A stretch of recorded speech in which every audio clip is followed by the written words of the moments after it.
How the fuck's it going, everyone? Back today with another video, and I thought I would come back today with my first list vid of 2024. Now, I don't do these videos quite as often as I used to, just because there's only so many fucking lists you can make without kind of completely running out of ideas.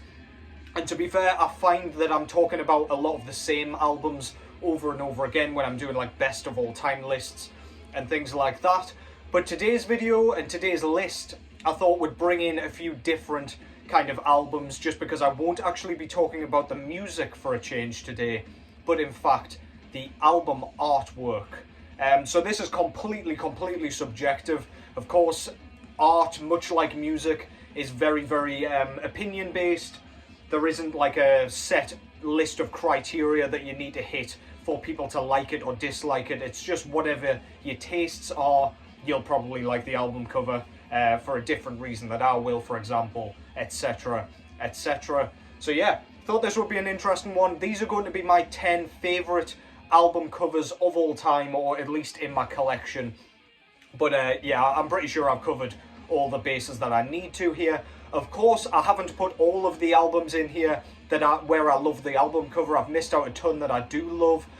So yeah, just make your own lists and drop them in the comments if like your favourites didn't get picked or whatever. Just let me know, as always, what your favourites are. But again, don't tell me this should be in here. No, it shouldn't. This is my list. But yeah, now that that's out of the way, let's get into what's going on in the background first of all.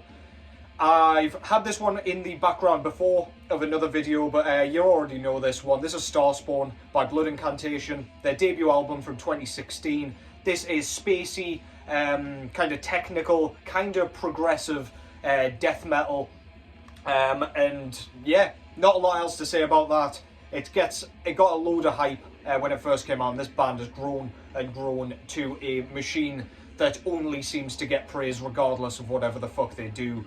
Usually a band would be totally written off after doing a fully ambient record straight after a well-praised death metal album, but these guys seem to have survived said criticism. So yeah, they're out of Denver, Colorado. Go and check them out if you haven't already, but I'm sure you have. If you enjoy death metal in any facet, it's impossible to have missed them. So yeah, now that that's out of the way, let's get into the top 10 albums. I do say top 10, however, these aren't going to be in order. I do have two kind of favourites of all time that won't kind of move, but they are kind of interchangeable, so yeah, make what you will of that. But yeah, first one, I'm not going to try and keep numbering them. There are 10 here, I promise you, but yeah, as they're not in order, I'll not bother kind of numbering them as I go. This is Necromania out of Greece with their debut full-length album entitled Crossing the Fiery Path. This came out in 1993. This is black metal, basically, but talking about the album cover here, as I've spoken about this album a ton before anyway, it's very Castlevania looking. We've got Dracula there looking sick as fuck, looking like he can't be touched, with a wolf, bats everywhere, the moon, and a kind of a very vampiric looking Transylvanian castle up here as well.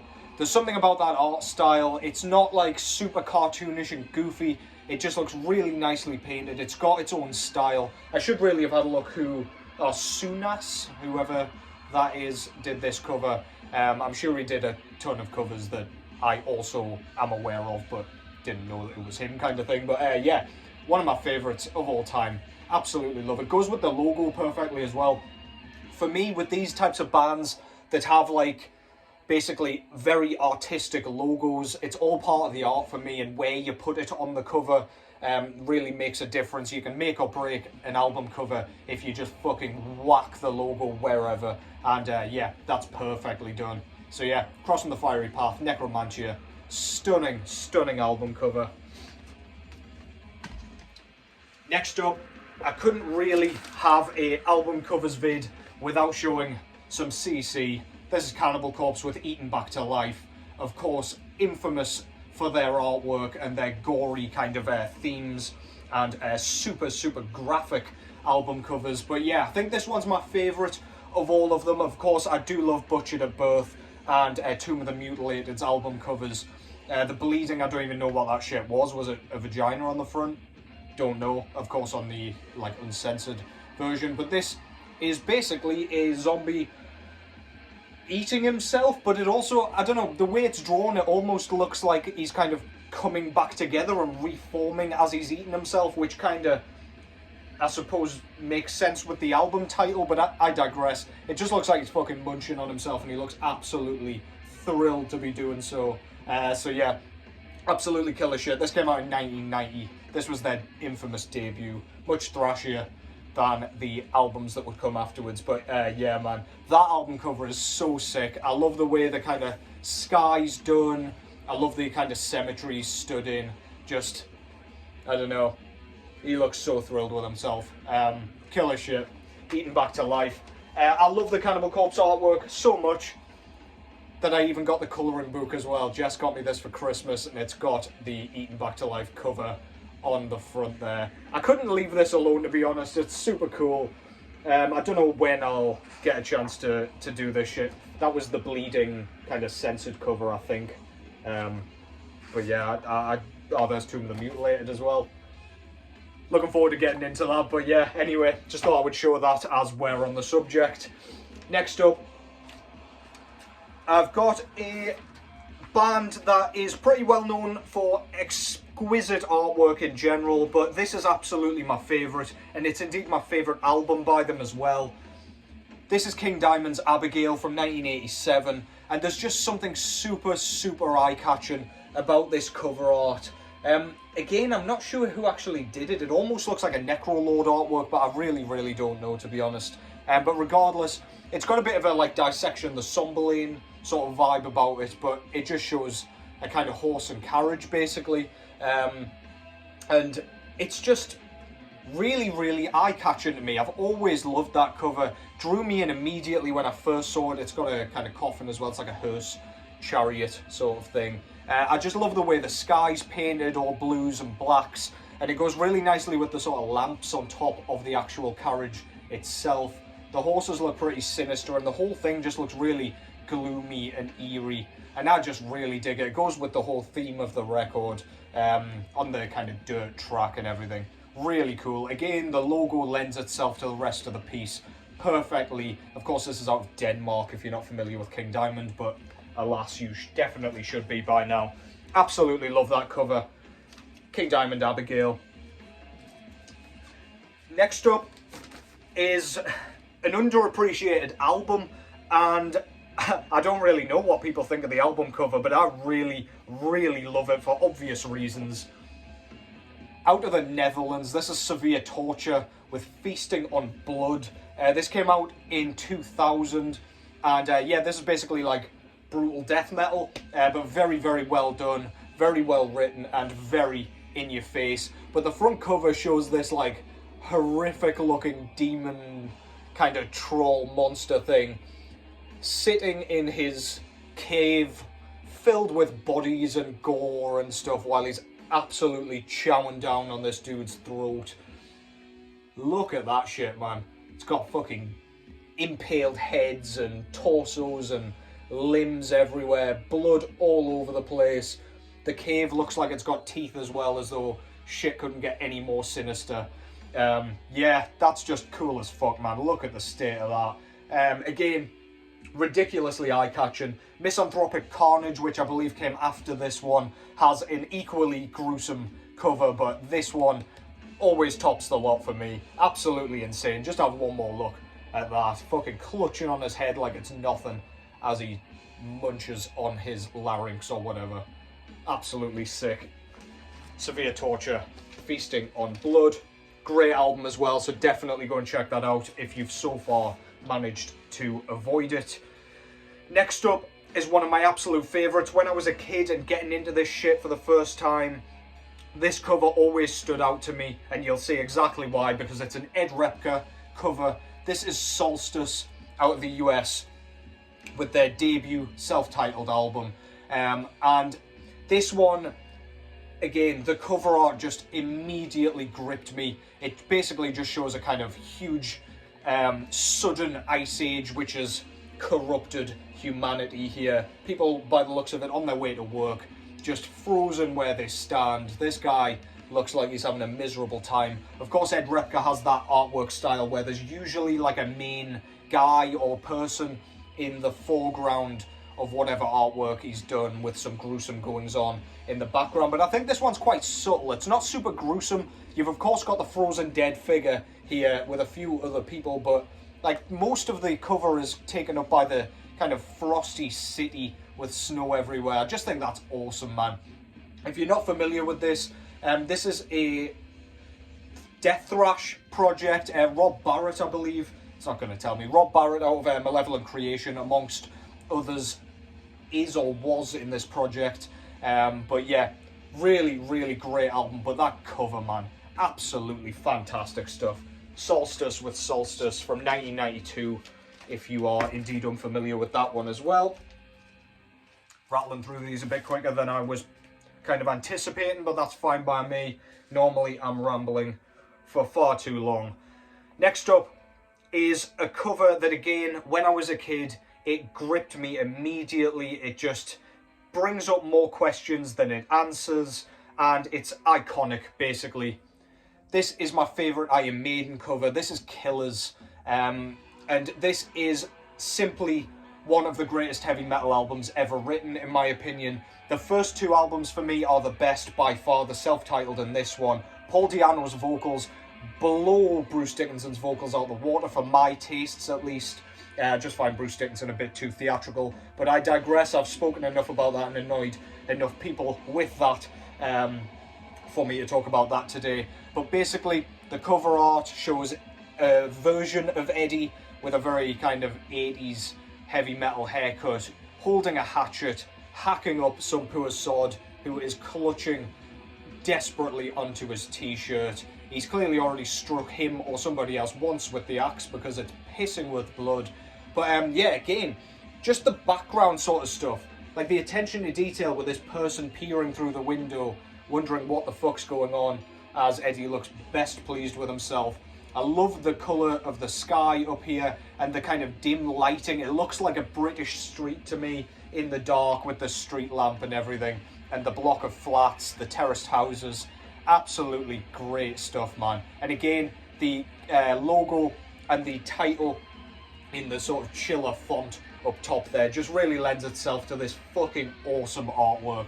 I just love that, man. It's so sinister, and it's just the perfect album cover for me. It's eye-catching, it's a bit gruesome, and it just screams metal to me.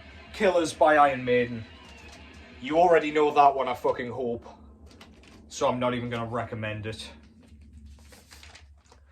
Next up, I think this is by far the most modern album that I've picked for this category. But from 2014, I believe. This is Horrendous with Ecdysis. This was their sophomore full-length album. And this is my favourite kind of album title to cover art combination, basically. So Ecdysis, for those of you that don't know, means shedding skin. It's the scientific term for something that sheds its skin. Snakes, spiders, whatever, everything like that sheds its skin. But yeah, I just love this cover art. It's so sinister looking. It looks like kind of completely involuntary human Ecdysis. His face is kind of being peeled off by some sort of entity. It's all very like brush strokey, and I don't know, it's kind of almost got a brilliant aura coming off it, just because of the way it's painted. He looks like most of his skin's gone already, and it's just kind of the remnants coming off. But that dude does not look happy. He's got like super spiky, gross looking teeth. Almost looks like the same sort of thing that ended up on the Idol album cover.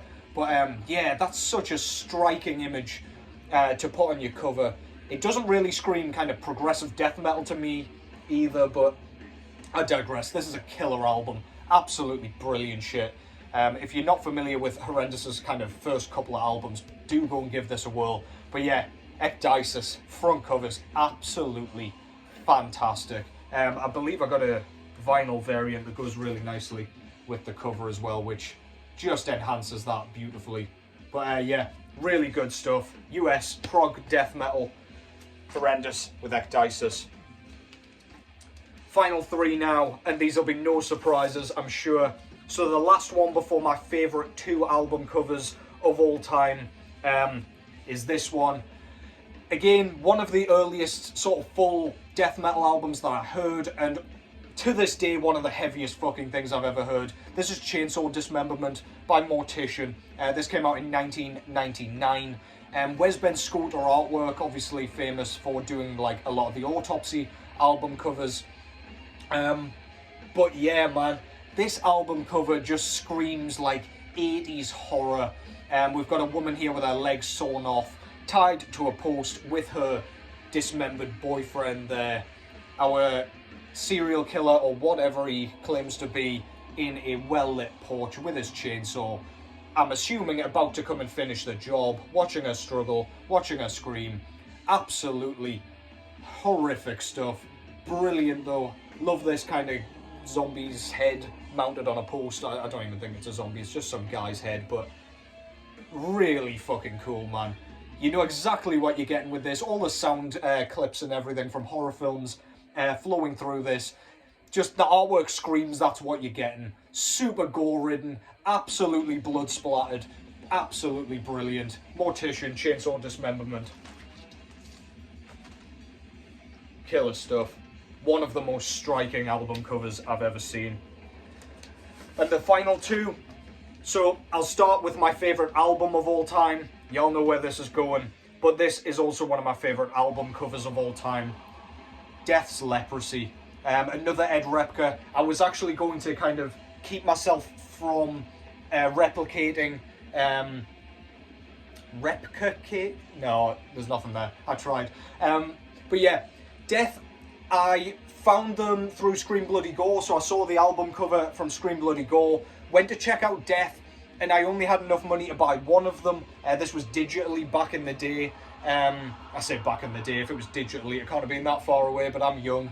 Yeah, when I was a lot younger at least, I bought Leprosy, based on that album cover.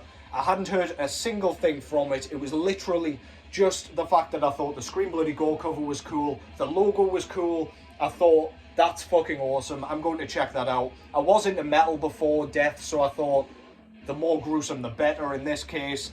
And yeah, I was a lucky guy picking an album like this based on the cover. It's so sick, it's so kind of creepy, it's really kind of miserable, it's sad. We've got basically a guy with leprosy, and we've got some more people in the background with leprosy. It's basically just like a leprous village, and I'm assuming this is where they're living and everything in like straw huts, secluded from the rest of society.